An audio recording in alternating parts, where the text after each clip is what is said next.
Doug Stanhope is a fairly well-known American comedian who's been doing comedy since the 1990s. And the topic of this video isn't about his comedy generally, but it's about a specific topic that he often touches upon, and that's antinatalism. And the topic of this video is Doug Stanhope an antinatalist? Now, I'm just going to come out and say it straight off the bat, because I think most people watching this will already know he is an antinatalist. He has openly said that he is an antinatalist. He commonly touches upon this in his comedy in a variety of ways. But before we get on to any of those clips, let's look at the one where he explicitly says that he is an antinatalist. And you've publicly been against marriage and I guess against the family. I'm not sure about that, but you certainly have said things against children. I'm an antinatalist, I think they're called. Yeah, there you go. Antinatalist. Yeah. That's just terrible. I love when someone tells me a big word for what I already know I am, but I didn't. Now I have a big word for it. I mean, that is considered to be, by some people, to be, yeah, like the most evil thing you can believe in, right? Because it's fucking homicide. You're creating life that's gonna die without you. Oh, I see.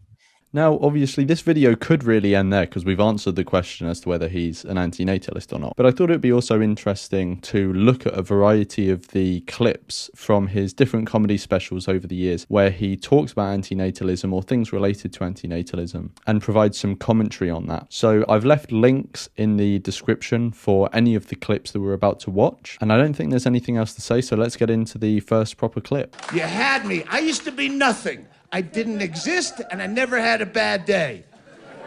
Then you create me. I come into this world, the next thing I know, I'm doing yard work and dishes. I got chores, and then do your homework. And when your homework's done, then you're grounded.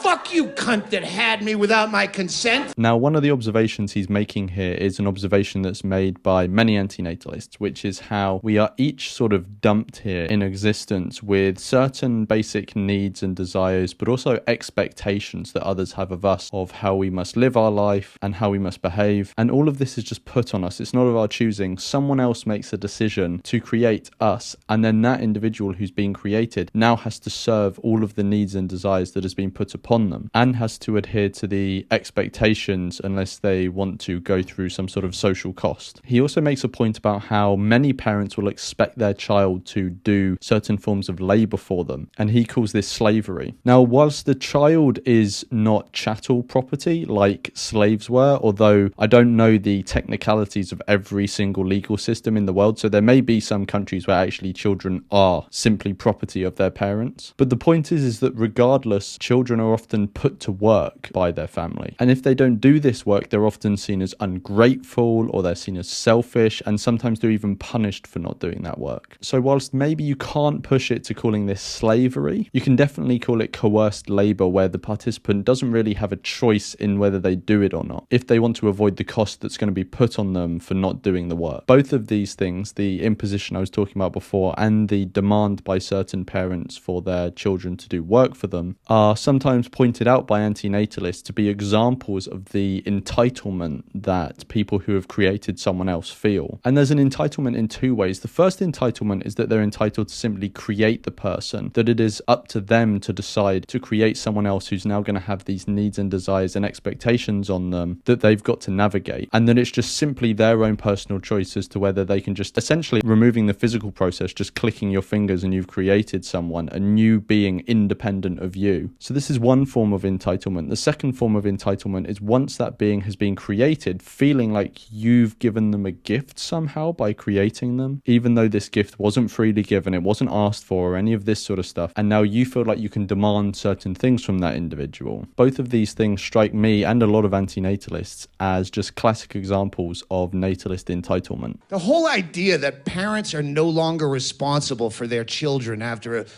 certain age is such utter bullshit.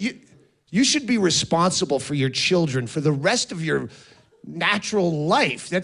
You did that.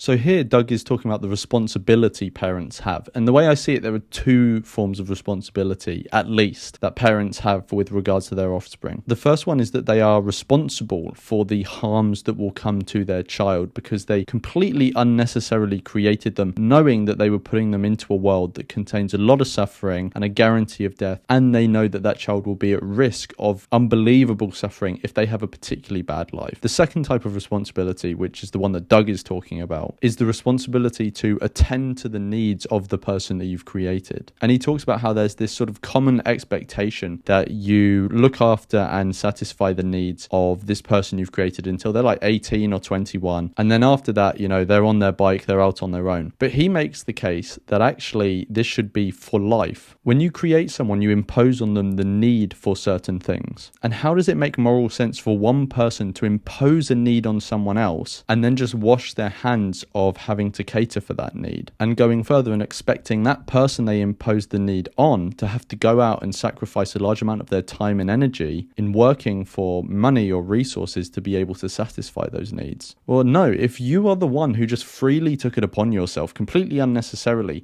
to create more need, which is being felt by someone else, then you're the one who's at fault and you're the one who should have the responsibility to cater for that need. It doesn't matter if the other person at some point in their life will have the capacity to cater for that need themselves. You're the one who imposed it on them. Why should they have to go out of their way to cater for something that you created? Now, of course, if the person that's being created wants to go out on their own and fend for themselves and cater for their own needs, that's completely up to them. But the parent, the person who created that person, should at all points be willing to cater for those needs, whether or not the child demands it of them. But I'm not just talking out of my... I had my vasectomy. I have no children.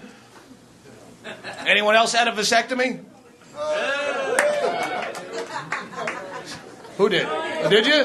Good. Well, get him a drink. That's a true American hero right there. I haven't really got any points to make about this one. This is just some legendary content about vasectomies. Did you consider that before you had the hubris to fucking just create people without their consent? So here, Doug is making the point that when people talk about having a kid, that's exactly what they're talking about, having a child. People don't think about the old person who's riddled with cancer, or they've lost their mind to Alzheimer's or dementia, or the child who's been molested by a priest. People have a sugar-coated view of the future child they are going to create and the relationship they're going to have with that child. And Doug is just reminding people that when you create a child, you're actually creating a whole new independent human being who isn't just going to be a child. They're going to be a teenager, they're going to be a young adult, they're going to be middle-aged, they're going to be elderly, and eventually they will die. And all of these things were initially set in motion by your decision. I think when we created someone, instead of creating a child who we can sort of mold and craft and who's innocent, if it was the case that we actually just created a whole new independent being who was already grown up and already had their rational faculties about them and could look at the situation and question why that individual created them straight away, we would be looking at a much different story, and people would see procreation in a very different way, because I think it would help people to realize that it isn't simply a personal decision for you just to create a whole new separate human being, and that those decisions have real consequences for the person you're creating and that you're responsible for them. So anyway, in conclusion, I think it's fairly obvious that Doug Stanhope is an antinatalist. Whilst I wouldn't make all the jokes that he makes, I think it is nice to see antinatalism be featured in comedy, especially comedy that is not just seen by antinatalists, it's seen by many people. So anyway, let me know what you thought of the clips. Let me know who you think I should do an episode on next in this series of